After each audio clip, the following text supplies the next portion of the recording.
नमस्कार। प्रकृति और जीवन अनिश्चितताओं से भरे हुए हैं और मनुष्य सदैव निश्चितताओं और सिक्योरिटीज़ की तलाश करता रहा है। इन दोनों भावनाओं के बीच ब्रिजिंग का काम करता है बीमा, यानी कि इंश्योरेंस। हम अपने जीवन को, ऑफिसेज को, फैक्ट्रीज, व्हीकल्स आदि को सुरक्षा के दृष्टिकोण से इंश्योर कराते हैं। भारत एक कृषि प्रधान देश रहा है और आगे भी रहेगा, और एग्रीकल्चर सेक्टर हमेशा प्रकृति पर डिपेंडेंट रहा है। और आप और हम जानते ही हैं कि निरंतर कुछ सालों के अंतराल में कोई ना कोई नेचुरल डिजास्टर और कैलेमिटीज़ होती रही हैं, जिसके कारण फसलों को नुकसान होता रहा है। इसलिए फसलों का बीमा भी नितांत आवश्यक है।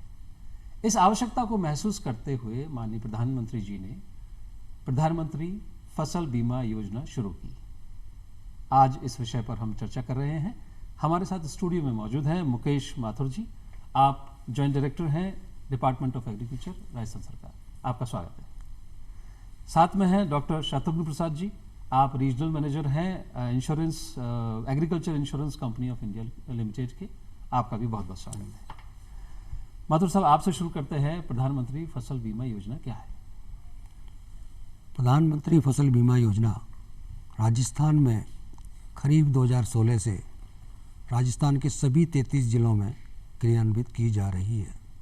जैसे कि नाम से ही स्पष्ट है, बीमा इसका आशय यह होता है कि भविष्य में कोई भी अवांछित प्राकृतिक घटनाक्रम के कारण अगर कोई हानि होती है तो वो उस इंसान को जिसने पॉलिसी कराई है उसको कुछ आंशिक क्षतिपूर्ति करती है। इसी प्रकार से प्रधानमंत्री फसल बीमा योजना प्राकृतिक घटनाक्रम के कारण उपज में हानि होने पर जिस किसान ने फसल का बीमा कराया है उसको सुरक्षा मुहैया कराती है। प्रधानमंत्री फसल बीमा योजना क्षेत्रीय दृष्टिकोण के आधार पर क्रियान्वित है। इसका आशय यह है, यह समूह आधारित योजना है। राजस्थान के अंदर तहसील और पटवार दो समूह हैं। उस क्षेत्र में अगर नुकसान हुआ है उसके आधार पर ही उस क्षेत्र के बीमित फसल के किसान को लाभ मिलेगा। अतः ये उसी तरह की है जिस तरह से हम लोग हमारे वाहन का बीमा करवाते हैं। अगर हमारे वाहन को अगर कोई नुकसान होता है तो भविष्य में उससे क्षतिपूर्ति हो सकती है, परंतु अगर नुकसान नहीं हुआ है तो नहीं होगी। अतः किसान भाइयों से मेरा ये अनुरोध रहेगा कि अगर आपकी अधिसूचित बीमा इकाई तहसील या पटवार में अगर उपज में हानि दर्ज की गई है फसल कटाई प्रयोगों के आधार पर तो वे जरूर पात्र रहेंगे। जी, धन्यवाद माथुर साहब। जैसा आपने कहा कि ये एक इंश्योरेंस स्कीम है, यानी कि अगर कोई नुकसान नहीं हुआ तो आपको उसका कोई आर्थिक रिटर्न नहीं मिलेगा। इंश्योरेंस है और कोई नुकसान हुआ है तो ही आप एलिजिबिलिटी के लिए आगे बात कर सकेंगे। डॉक्टर प्रसाद, आपसे बातचीत करते हैं। फसल बीमा कराने की प्रक्रिया क्या है और इस योजना का लाभ लेने के लिए एलिजिबिलिटी क्या है? समझा भी एक बहुत ही महत्वपूर्ण प्रश्न है जो कि आवश्यकता है आज के दृष्टिकोण से, आज की व्यवस्था के तहत आवश्यक है कि हमारे हमको बीमा कैसे कराना है, हमको पता होना चाहिए। अधिक से अधिक अगर किसानों को जानकारी रहती है हमारे, तो अधिक से अधिक किसान हमारे जुड़ करके और किसी विपरीत परिस्थितियों से अपने आप को बचा सकते हैं। इसमें मैं ये कहना चाहूँगा कि बीमा कराने के लिए राज्य सरकार द्वारा खरीफ और रबी मौसम के हिसाब से अधिसूचना जारी की जाती है। उस अधिसूचना के क्रम में एक टाइम फ्रेम होता है कि ये कट ऑफ डेट होगी, इस तारीख तक आप अपना बीमा करा सकते हैं। तो खरीफ में अगर हम बात करें तो लगभग 31 जुलाई जो लगभग ये राष्ट्रीय स्तर की डेट भी है और हमारे राजस्थान राज्य में भी ये चीज़ें हैं, और रबी में 31 दिसंबर के आसपास रहती है। इस दौरान हमारा किसान भाई दो महत्वपूर्ण चैनल है जहां पर अपने आप को जा कर के बीमा करा सकते हैं। ये दोनों ने किसान क्रेडिट कार्ड लिया है उस फसल के लिए जो फसल राज्य सरकार ने उनके पटवार हल्के में, जैसे माथुर साहब ने कहा, तहसील में पटवार हल्के में बीमित किया है, आइडेंटिफाई किया है। बैंक से उनका बीमा हो जाएगा। अगर कोई दिक्कत है तो एक बार किसान भाइयों से मेरा हमेशा अनुरोध रहता है कि एक बार अपना समय से बीमा हो चुका है ज़रूर अपने बैंक में भी पता कर लें। यदि इस तरह से नहीं है तो अपना अलग से प्रस्ताव पत्र दे करके और संबंधित दस्तावेज दे करके जो नज़दीक का जन सेवा केंद्र है वहाँ जा कर के अपना किसान भाई अपना बीमा करा सकता है। पात्रता के लिए जैसे आपने क्वेश्चन किया शर्मा साहब, पात्रता ये है कि जैसे कि जो फसल उस क्षेत्र में बोई जा रही, जिसको सरकार ने बीमा के दायरे में रखा है, वो फसल उस किसान के पास है, उसका बोया जा रहा है, उसको रिस्क होता है, और कितने अमाउंट का उसका जो बीमित राशि होती है वो भी सरकार डिसाइड कर देती है। तो इस प्रकार से उस पर्टिकुलर क्षेत्र में संबंधित नोटिफाइड फसल उगाने वाले सभी किसान बीमा के लिए पात्र माने जाते हैं, चाहे वो बटाईदार हों, चाहे मालिक हों, या अपने आप खेती करने वाले हों, वो किसी भी तरह के, हर तरह के किसान इसमें शामिल हो सकते हैं। यानी कि जो लोग कॉन्ट्रेक्चुअल फार्मिंग कर रहे हैं, हाँ, वो लोग भी इसमें एलिजिबल होंगे। हाँ हाँ, और ये जो है, अगर मान लिया कि हमारा 4-5 किसान मिलकर के ग्रुप फार्मिंग कर रहे हैं, इस तरह से कर रहे हैं, तो वो किसान अपना अलग अलग से अपना आवश्यक बीमा नहीं है करा कि सकता जमीन उस व्यक्ति के अपने नाम। हाँ, अगर ज़मीन नहीं भी है तो जो सरकार का, राजस्थान सरकार का एक जो वैलिड डॉक्यूमेंट है कि इन्होंने ये ज़मीन को लीज पे लिया है, जो भी लिया है, वो एक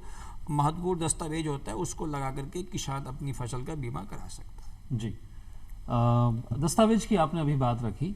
माथुर साहब, आपसे जानना चाहेंगे कि किस तरह के दस्तावेजों की जरूरत पड़ती है, और ख़ास तौर से भूमि बटाई की स्थिति में किन दस्तावेजों की आवश्यकता होती है? जी, प्रधानमंत्री फसल बीमा योजना अंतर्गत जैसे कि आपने बताया, जो ऋणी किसान हैं वो विभिन्न वित्तीय संस्थानों से एग्रीकल्चर ऑपरेशनल लोन लेते हैं, उनका इंश्योरेंस किसान क्रेडिट कार्ड के आधार पर हो जाता है। जहाँ तक गैर ऋणी किसान है, जिसके पास में, जिसने लोन नहीं लिया है एग्रीकल्चर का, उसको कुछ दस्तावेज सौंपने होते हैं। इंश्योरेंस के लिए जो सबसे महत्वपूर्ण दस्तावेज है वो है आधार। एक वैलिड आधार होना बहुत आवश्यक है, बिना उसके इंश्योरेंस नहीं हो सकता। दूसरा डॉक्यूमेंट है लैंड का डॉक्यूमेंट, कि उसके पास में कितनी लैंड है, किस खसरे में लैंड है। उसको किसान को यह लिख कर के देना होता है कि वो इस खसरे में, इस एरिया में इस क्रॉप को बोएगा, वो बताना होगा उसको। किसान की पासबुक लगेगी सेविंग बैंक की, उसके अंदर उसका IFSC कोड वगैरह सारा डिटेल होता है। इसके अलावा जैसे आपने कहा कि जिस किसान किसी दूसरे से ज़मीन ले रहा है, तो वो ज़मीन दूसरे से ले रहा है, तो उन दोनों के बीच में कोई ना कोई म्यूचुअल एग्रीमेंट है, उस डॉक्यूमेंट को उनको देना होगा। जिस किसान से ज़मीन ले रहा है और जो किसान ज़मीन दे रहा है, उन दोनों ही किसानों का आधार आना आवश्यक है। हमने राजस्थान में ये भी किया है कि वो ज़िले का मूल निवास प्रमाण पत्र भी देगा, जिससे कि कोई सब्सिडी का फ्लो गलत ना हो। जी, क्या विभाग की तरफ से इस तरह की कोई प्रोविजंस हैं? क्योंकि किसान भाई ज़रूरी नहीं है पूर्णतः साक्षर हो, या घर परिवार में ऐसा कोई व्यक्ति हो जो इस चेकलिस्ट को ठीक से तैयार करवा सके, तो क्या सरकार के विभाग की तरफ से इस तरह की कोई मानवीय मदद हो सकती है जिसमें ये डॉक्यूमेंट के कंपाइलेशन है, या डॉक्यूमेंट प्रिपरेशन में कोई मदद हो सके? जो भी किसान अपनी फसल का बीमा कराना होता है, वो जन सेवा केंद्र पर जाता है। जन सेवा केंद्र पर ये हम लोग जब नोटिफिकेशन निकालते हैं, उसमें ये लिखा होता है कि ये दस्तावेज चाहिए। तो जन सेवा केंद्र का जो एम्प्लॉय है, जो VLE है, वो किसान को बताता है ये पेपर आप लेके आइए, और जो फसल आप बोना चाहते हैं उसका एरिया बताइए, उसके आधार पर उसका जो भी प्रीमियम की रेट है उसके अकॉर्डिंग वो प्रीमियम लेकर के किसान का और इंश्योरेंस करा सकता है। जी, प्रीमियम पर आगे फिर और चर्चा करेंगे। फिलहाल डॉक्टर प्रसाद, आपने जैसे कहा कि वर्ष में 2 बार ये बीमा कराया जा सकता है। क्या ऐसा भी कोई क्रॉप सिस्टम है जहां इन दोनों फ्रेम के बाहर अगर प्रोडक्शन होता है, क्योंकि ट्रॉपिकल कंडीशंस पूरे देश में अलग अलग हैं, तो ऐसी स्थिति में किन किन फसलों के लिए कब कब बीमा कराया जा सकता है? हाँ, ये बहुत ही महत्वपूर्ण प्रश्न आपने किया है, जिसमें ये कि जैसे खरीफ के मौसम में जो मेजर हमारी फसलें हैं, वो अगर हम राज्य स्तर पे बात करें तो राज्य स्तर पे भी सारी मेजर फसलें खरीफ में, चाहे आपका धान हो गया, ग्वार हो गया, बाजरा हो गया, ये सारी फसलें जो मुख्य फसलें सारी शामिल हैं बीमा के दायरे में, और राष्ट्रीय स्तर पर भी जितनी खरीफ की फसलें वो शामिल हैं। उसी तरह से रबी की फसलें भी शामिल हैं। यहाँ पर एक बड़ा इंटरेस्टिंग सवाल आपने जो पूछा कि खरीफ और रबी के बीच में भी अगर कोई इस तरह से कोई क्रॉप्स ली जा रही हैं, तो फिर वो मोनोलाइन या मोनोकल्चर कह सकते हैं। इस तरह से साउथ इंडिया में केसेज होती हैं, तो वहाँ पर वो फसलें धान इस तरह से बीमा के दायरे में रहता है। यहाँ अगर मैं राजस्थान की बात करें तो हमारा जैसे प्याज की फसल है, प्याज हमारा रबी में भी बीमित हो रही है और कुछ जगहों पर खरीफ में भी बीमित हो रही है। तो वो किन फसलों को कैसे नोटिफाई करना है और किस व्यवस्था में रखना है, किस योजना के दायरे में रखना है, जिससे कि अधिक से अधिक किसान वहाँ पहुँच सके। ये राज्य सरकार योजना के प्रोविधन के क्रम में राज्य स्तरीय फसल बीमा समन्वय समिति एक होती, हाई लेवल समिति होती है जिसमें डिसीजन लेती है। तो इस तरह से हमारा फसलें जो है कवर हो जाती हैं, कोई बहुत बड़ा इशू नहीं आता या कोई दिक्कत नहीं रहती है। यानी कि हर तरह की फसल के लिए समस्या का निदान है, ऐसा नहीं है कि वो यदि आज हम देखें तो हमारे राज्य में लगभग खरीफ और रबी की और उद्यानी फसलें, कमर्शियल फसलें सब अगर मिला के देखा जाए तो कम से कम 20 क्रॉप से ऊपर शामिल है। 20 क्रॉप से ऊपर फसलें हमारी बीमा के दायरे में हैं। इस तरह से तो मैं अधिकतर फसलों को राज्य सरकार द्वारा कवर करने की कोशिश की गई है। साथ ही साथ इसमें एक छोटी सी चीज़ मैं जोड़ना चाहूँगा कि हमारा जैसे किसान भाई की अगर कहीं किसी पर्टिकुलर क्षेत्र विशेष कोई अगर ऐसी आवश्यकता होती है, कोई नई क्रॉप उगा रहा है या कुछ उगा रहा है या कोई नई चीज़ कर रहा है, तो वो उसका भी प्रपोजल टाइम टू टाइम आता रहता है। तो राज्य सरकार उस पर आगे आने वाले समय में विचार करती है, तो कुछ कम ज़्यादा घटाना बढ़ाना ये डिसीजन टेकन होता है। तो अगर रीजनल कोई सिग्निफिकेंस अगर किसी चीज़ का है वो भी इनकॉर्पोरेट किया जा सकता है। यानी कि सरकार पूरे खुले मन से आपके साथ है, कोई भी बात है तो उसे नोटिफाई करें। आप कुछ जोड़ना चाहिए? मैं कुछ कहना चाह रहा था बीच में। और राजस्थान में वर्तमान में 36 फसलों का बीमा खरीफ और रबी में किया जा रहा है। जैसे डॉक्टर साहब ने अभी बताया कि प्याज की फसल का जो बीमा है वो खरीफ में भी हो रहा है, वो रबी में भी हो रहा है। इसी तरह से मैं कहना चाहूँगा खरीफ के अंदर मक्का का बीमा हो रहा है। कुछ एरिया में हमारे यहाँ रबी में भी मक्का होता है, तो उसका भी बीमा उस क्षेत्र में हमें किया जाता है। ऐसा नहीं है कि कोई व्यक्ति सामने आएगा और उसे बीमा के लिए मना किया जाएगा। जी जी। बात आती है कि ये इंश्योरेंस कंपनीज कौन कौन सी हैं, क्योंकि सारी कंपनीज इस तरह के प्रोडक्ट, स्पेशलाइज्ड प्रोडक्ट ऑफर नहीं करती हैं, और किस तरह से इसका बीमे का प्रीमियम कैलकुलेट किया जाता है और कब कब लिया जाता है और किस दर से दिया जाता है, और क्या इसमें भारत सरकार की ओर से भी प्रीमियम में कोई अंश दिया जाता है? भारत सरकार ने 18 बीमा कंपनियों को भारत के अंदर बीमा करने का ऑथोराइज किया हुआ है। उसमें से राजस्थान में 7 बीमा कंपनियां काम कर रही हैं। राजस्थान में काम करने वाली बीमा कंपनियां वर्तमान में हैं agriculture insurance company of India limited, government of India का, बिल्कुल गवर्नमेंट ऑफ इंडिया की कंपनी है। इसके अलावा 6 कंपनियां हैं वो प्राइवेट सेक्टर की हैं। Bajaj Allianz general insurance company, HDFC general insurance company limited, universal Sompo general insurance company limited, Reliance general insurance company limited, future general India insurance company limited और SBI general insurance company limited. 7 बीमा company Rajasthan में काम कर रही हैं। हर बीमा company के पास कम से कम 3 जिले हैं। किसी कंपनी के पास 2-2 क्लस्टर हैं, तो वहाँ 6 से 7 जिले भी हैं। हर जिले में हर राजस्थान के 3300 जिलों के अंदर इंश्योरेंस चल रहा है। ये 7 बीमा कंपनी काम कर रही हैं। जहाँ तक आपने प्रीमियम की बात की है, खरीफ की जो फसलें हैं, दाल वाली फसलें हैं, तिलहन वाली फसलें हैं, अनाज वाली फसलें हैं, उनके अंदर किसान से 2% का बीमा लिया जाता है, इंश्योरेंस प्रीमियम लिया जाता है। रबी की फसलों के अंदर ये जो दाल वाली है, अनाज वाली है, तिलहन वाली फसलें हैं, उनमें 1.5% प्रीमियम लिया जाता है किसान से। और वाणिज्यिक और हॉर्टिकल्चर की जो क्रॉप्स हैं उसके अंदर 5% इंश्योरेंस प्रीमियम लिया जाता है। यानी फाइनल आउटकम उस जमीन से होगा, उसकी एक अनुमान लगा करके उसका 5% या 1.5% जो भी है, हर क्रॉप की एक इंश्योरेंस वैल्यू बनाई जाती है और उसका जो वैल्यू बनी है उसका किसान के द्वारा 2%, 1.5% और 5% दिया जाता है। इसके अलावा इंश्योरेंस की जो रेट है उसका जो 50% लगभग वो सेंट्रल और स्टेट गवर्नमेंट बियर करते हैं। अभी खरीफ 2020 से कुछ चेंज हुआ था। पहले तो 50-50 ही रहता था, परंतु अभी भारत सरकार ने कुछ कैपिंग की है। इरिगेटेड जिलों के अंदर उन्होंने 25% का कैपिंग किया हुआ है और 30% का कैपिंग अनइरिगेटेड जिलों के अंदर किया हुआ है। तो वहाँ अगर इससे अधिक का इंश्योरेंस प्रीमियम आता है तो गवर्नमेंट ऑफ इंडिया रेस्ट्रिक्ट कर देती है, वो स्टेट गवर्नमेंट बियर करती है। जी, अगर हम रेशो में हम बात करें तो इंडिविजुअल का परसेंटेज और गवर्नमेंट्स द्वारा जो फाइनेंशियल एड इस इंश्योरेंस प्रीमियम को पे करने के लिए दी जाती है, तो वो क्या प्रतिशत है? इंश्योरेंस का जो प्रीमियम जो किसान का है वो तो मैंने आपको भी बताया ही। हमारे राजस्थान के अंदर 40% तक की क्रॉप का इंश्योरेंस हो रहा है। तो आप इमेजिन कर सकते हैं कि 2% हमने किसान से लिया, बाकी का जो 38% है वो सेंट्रल और स्टेट बियर करता है। जी, ये महत्वपूर्ण बात है। हम अक्सर बड़े नॉन सीरियस वे में एक बात कहते थे कि सरकारें हमारे लिए क्या करती हैं। सरकारें बहुत कुछ करती हैं, लेकिन हम या तो उसको एक्नॉलेज नहीं करना चाहते हैं या जानबूझ करके इग्नोर करते हैं।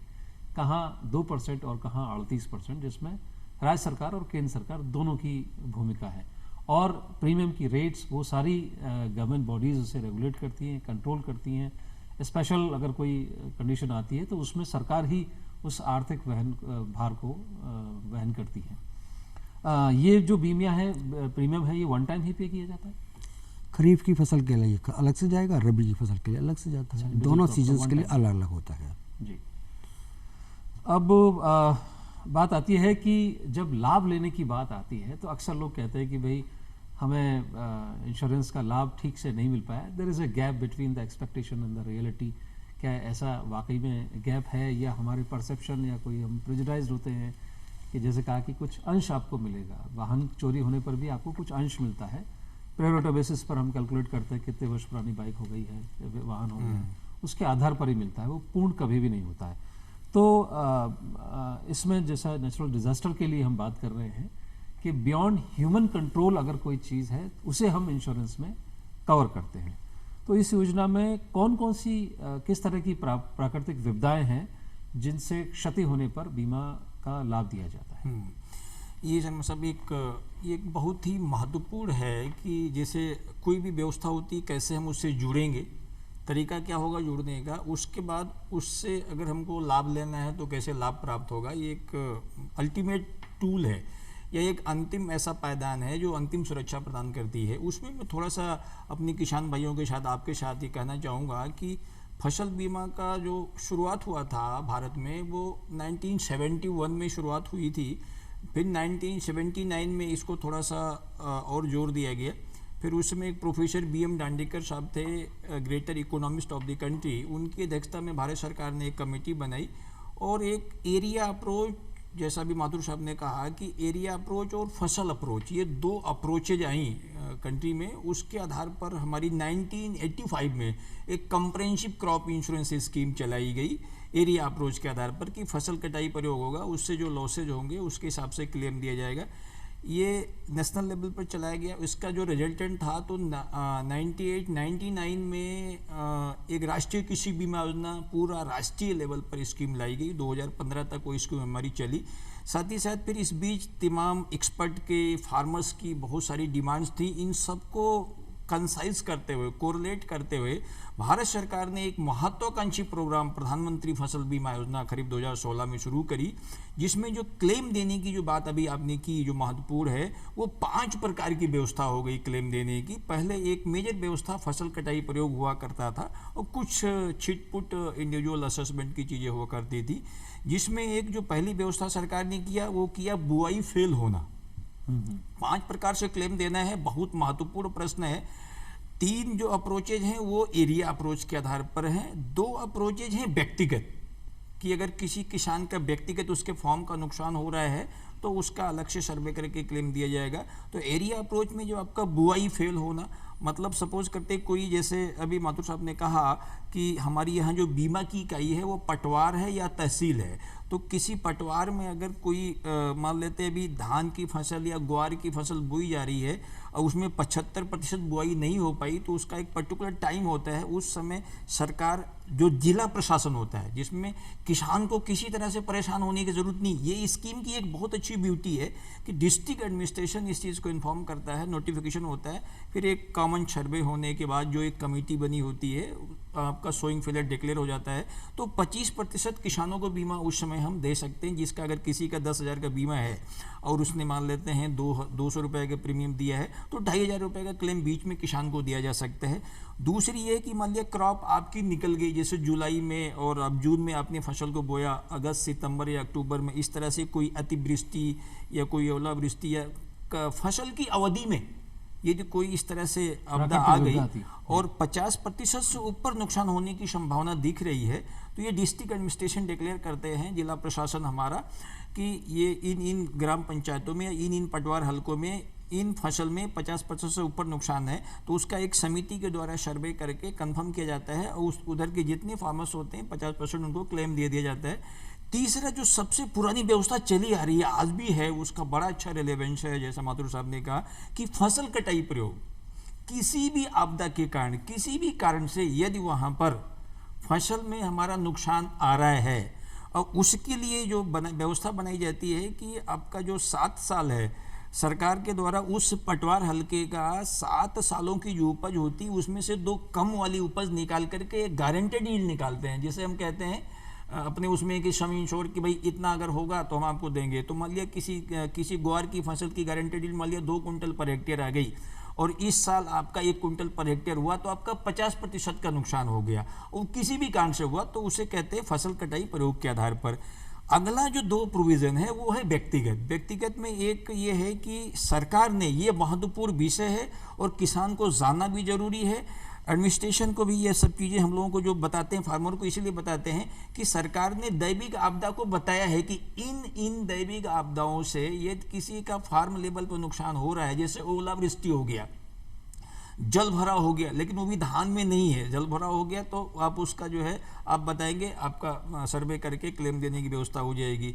इसी तरह से कोई भूस्खलन हो गया तो यहाँ पर जो भी होती है तो 4-5 हाँ डिफाइंड है, 4-5 आपदाएं हैं, इसीलिए उसे कहते हैं स्थानीय आपदाओं के अंतर्गत व्यक्तिगत क्षति का निर्धारण। तो उसमें किसान भाई को हमारे 75 घंटे के अंदर सूचित करना होता है, जिसके लिए सरकार का टोल फ्री नंबर भी है और जो भी इम्प्लीमेंटिंग एजेंसी जो बीमा कंपनी इन्वॉल्व है उनका टोल फ्री नंबर भी है और साथ ही साथ डिस्ट्रिक्ट एडमिनिस्ट्रेशन पर भी इन्फॉर्म किया जा सकता है। तो गवर्नमेंट ने, स्पेशली हमारी राजस्थान सरकार ने इसका एक ऐसा स्ट्रक्चर बनाया है जिससे कि हमारा कहीं भी कोई भी किसान अगर उसको कोई दिक्कत हो रही तो वो छूटे नहीं। हाँ, लेकिन मैं किसान भाई से जो अनुरोध करूंगा कि जो आपदा इसमें शामिल है अगर उसी से नुकसान हो रहा है तो अगर वही एप्लीकेशन आप देते हैं तो क्या होता है कि अधिक से अधिक किसानों का फायदा हो जाता है। अदरवाइज तो एक तरफ से जब एप्लीकेशन आ जाती है तो कभी कदार होता है कि कोई जिनून फार्मर है वो भी छूट गया इसके चक्कर में। तो ये आवश्यक है कि हमारी जो स्कीम की ब्यूटी है उसके हिसाब से इसमें हम काम करें। स्कीम की डॉक्यूमेंटेशन को ठीक से जानना जरूरी है, बहुत जरूरी है, क्या चीज है क्या चीज नहीं है, और वो गैप ही हमको रुष्टता देता है कि हम ऐसा प्रेजुडाइज बना लेते हैं कि इंश्योरेंस तो कराया था लेकिन लाभ नहीं मिल पा रहा है। हाँ, तो गैप क्लैरिटी से ही हो सकता है। ये सर्वप्रथम मैं ये जरूर कहूँगा अपने किसान भाइयों की कि जो मेरा अपना एक्सपीरियंस है, मेरा अपना एग्रीकल्चर के साथ जो अनुभव है, साथ साथ 16 वर्ष का मेरा फसल बीमा का जो अनुभव है, ये है कि अगर मेरा किसान भाई कंटिन्यूअस इस प्रोग्राम में जुड़ा रहता है और चाहे कम चाहे ज़्यादा जो भी प्रीमियम देने की कैपेसिटी में है उसको प्रीमियम देना होता है, तो ये एक ऐसी स्कीम है जिसमें ऑटोमेटिकली रिवॉल्विंग सिचुएशन हो जाती है और किसान को एक अच्छा कंपनसेशन अगली क्रॉप लगाने के लिए या उसके घर में कोई जरूरी काम है उसको करने के लिए इसमें समीशोर के हिसाब से क्लेम मिल जाता है। तो लास्ट में एक आधा सेकंड बस लेना चाहूँगा कि एक पोस्ट हार्वेस्ट लॉसेज जो हमारा 5 प्रकार से क्लेम देने की व्यवस्था, पोस्ट हार्वेस्ट लॉसेज छूट गया कि अगर किसान भाई ने हमारी फसल को काट के रख लिया और वो सूख रही है, स्प्रेड कंडीशन में है, उस समय कभी कदार जैसा मैंने अभी आपको बताया है कि जो क्लाइमेटिक चेंज हो रहा है उसके कारण से कभी भरोसा नहीं कि मौसम में क्या बदलाव आएगा, तो अगर कोई इस तरह से साइक्लोनिक रेनफॉल हो रही, साइक्लोन्स हो रहा है तो उसमें भी किसान भाई मेरा 75 घंटे के अंदर बताते हैं, उसमें 14 दिन के अंदर ऐसी स्थिति है तो उसमें भी क्लेम करके सर्वे किया जाता है। जी, आखिरी सवाल माथुर साहब आपके पास आते हैं। किसानों को बीमा करवाते समय और बीमा का लाभ लेते समय किन किन बातों का खास ध्यान रखना चाहिए? जैसे कि डॉक्टर साहब ने काफ़ी डिटेल बताया है, मैं बताना चाहूँगा किसान को जाकर अपना बीमा कराना है तो उसको पास एक वैलिड आधार होना चाहिए, जो मैंने आपको पहले भी जिक्र किया था। दूसरा बात है किसान जिस एरिया का रहने वाला है उस पटवार के अंदर उसको इंश्योरेंस कराना है। कई बार CSC में हमारे पास शिकायत ये आती है कि वो गलत पटवार चढ़ गया, तो उस समय जब भी वो फाइनल सबमिशन कर रहा है तो उसको देखना है कि उसका एरिया का जो लोकेशन है वो सही डाली जाए। जो क्रॉप बो रहा है उसी का इंश्योरेंस होना चाहिए। बाद में कई बार ये भी समस्या आती है कि मैंने तो ये फसल बोई थी, बीमा दूसरी फसल का हो गया। तीसरी बात ये होती है कि जिसने एरिया के अंदर इंश्योरेंस हो रहा है उसका भी उसको ध्यान रखना जरूरी है। तो ये जो प्राइमरीली हम लोग इन चीज़ों का अगर ध्यान रखते हैं तो बाद में ग्रीवेंस लेवल नहीं रहेगा। अन्यथा बाद में मेरे पास बहुत सारी शिकायतें आती है राजस्थान सरकार के स्तर पर कि मैंने तो सर मेरा तो पटवार मंडल ये था, तो भाई फॉर्म तो किसान ने भरवाया, उस समय जब फाइनल सबमिट हो रहा है तो उसको ध्यान रखना पड़ेगा मेरी कौन सी फसल है, मेरा कौन सा एरिया है, कितना एरिया है, वो सब देखना होगा। जहाँ तक आपने कहा बीमा क्लेम मिलने के लिए, बीमा क्लेम मिलने के लिए जो प्रमुख आधार है वो बृहद दृष्टिकोण है वो यही है कि फसल कटाई प्रयोगों के आधार पर उपज। आपके क्षेत्र में जब भी यादृच्छिक आधार पर जो भी फसल कटाई प्रयोग होते हैं उस समय आप लोगों को उसकी सीक्रेसी को मेंटेन करते हुए फसल कटाई प्रयोग सही तरीके से करवाने हैं, क्योंकि अल्टीमेटली उसी के आधार पर बेसिकली जो क्लेम डिसाइड होना है वो उसी से होना है, उसी पर होना है। तो उसमें आपको सहयोग करना है। दूसरा है इंश्योरेंस कंपनी को फसल कटाई प्रयोग को कोविटनेस कराना है। जहाँ तक लोकलाइज इंटीमेशन के लिए डॉक्टर साहब ने जो बात की है, पोस्ट हार्वेस्ट लॉसेज के अंदर जो बात की है, उनके अंदर पेरिल घटने के अंदर 72 आवर्स के अंदर किसान को अपनी इंटीमेशन देनी होती है कि मेरे ये घटना घटी है, मेरे इस फसल में हुआ है, इस सर्वे नंबर में हुआ है। वो बहुत ज़रूरी है, क्योंकि घटना घटने के बाद में अगर हम लोग इंटीमेशन देती हैं तो उसमें प्रॉब्लम रहता है। तो ये सारी चीज़ों का ध्यान रखना बहुत तो जरूरी है। अपने दस्तावेजों को ठीक से पढ़ें, समझें, और जो महत्वपूर्ण बातें हैं जो माथुर साहब ने कहा, डॉक्यूमेंटेशन जब आपको इन्फॉर्मेशन सबमिट कर रहे हैं उसको ठीक से आप जांच लें वो सही भरी है कि नहीं, और आपके संबंधित जो नंबर्स हैं उनकी जानकारी रखें, किस समय पर किस बात की सूचना देनी है। इस बात को अगर आप अपने जहन में रखेंगे तो निश्चित तौर पर जो जिस भावना जिस उद्देश्य के साथ ये स्कीम शुरू की गई है उसका पूर्ण लाभ आपको मिलेगा।